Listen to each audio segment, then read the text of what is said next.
Hi, my name is Sahara Charles, and I'm reading a story called The Little Prince.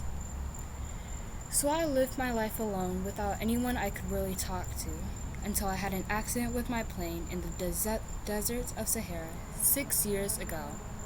Something was broken in my engine, and as I had with me neither a mechanic nor any passengers, I set myself to attempt the difficult repairs all alone. It was a question of life or death for me. I had scarcely enough drinking water to last a week. The first night, then, I went to sleep on the sand, 1,000 miles from any human habitation. I was more isolated than a shipwrecked sailor on the raft in the middle of an ocean. Thus you can imagine my amazement at sunrise, while I was awakened by an odd little voice. It said, "If you please, draw me a sheep." "What?" "Draw me a sheep." I jumped to my feet, completely thunderstruck. I blinked my eyes hard. I looked carefully all around me, and I saw the most extraordinary small person, who stood there examining me with great seriousness. Here you may see the best portrait that, later, I was able to make of him, but my drawing is certainly very much less charming than its model. That, however, is not my fault. The grown-ups discouraged me in my painter's career when I was 6 years old, and I never learned to draw anything except boas from the outside, and boas from the inside. Now I stared at this sudden apparition with my eyes fairly starting out above my head in astonishment. Remember, I had crashed in the desert 1,000 miles from any inhabited region, and yet my little man seemed neither to be straying uncertainly among the sands, nor to be fainting from fatigue or hunger, or thirst or fear.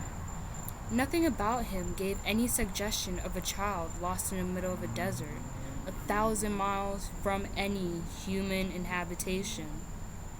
When at last I was able to speak, I said to him, "But what are you doing here?" And in answer he repeated, very slowly, as if he were speaking of a matter of great consequence, "If you please, draw me a sheep." When a mystery is too overpowering, one dare not disobey.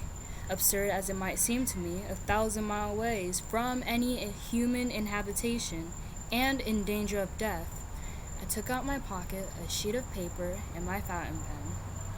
But then I remembered how my studies had been concentrated on geography, history, arithmetic, and grammar, and I told the little chap, a little crossly too, that I did not know how to draw.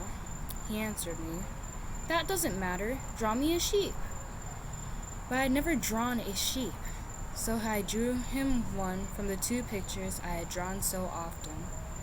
It was one of that of a boa constrictor from the outside, and I was astonished to hear the little fellow agree with it. "No, no, no, I do not want an elephant inside a boa constrictor.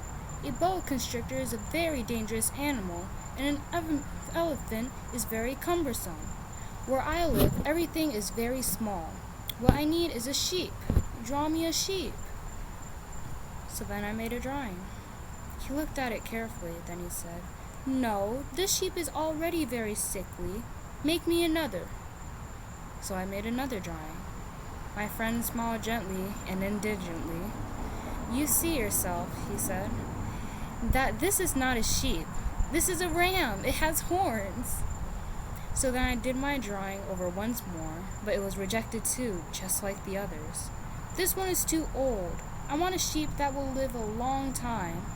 But this time my patience was exhausted, because I was in a hurry to start taking my engine apart, so I topped off this drawing, and I threw out with an explanation with it. "This is only his box. The sheep you asked for is inside."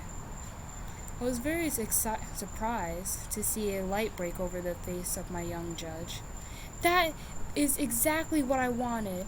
Do you think that the sheep will have a great deal of grass?" "Why?" "Because where I live, everything is very small." "There will surely be enough grass for him," I said. "It's a very small sheep that I have given you." He bent his head over the drawing. "Not so small that—" "Look! Oh, he has gone to sleep." And that's how I made the acquaintance of the little prince.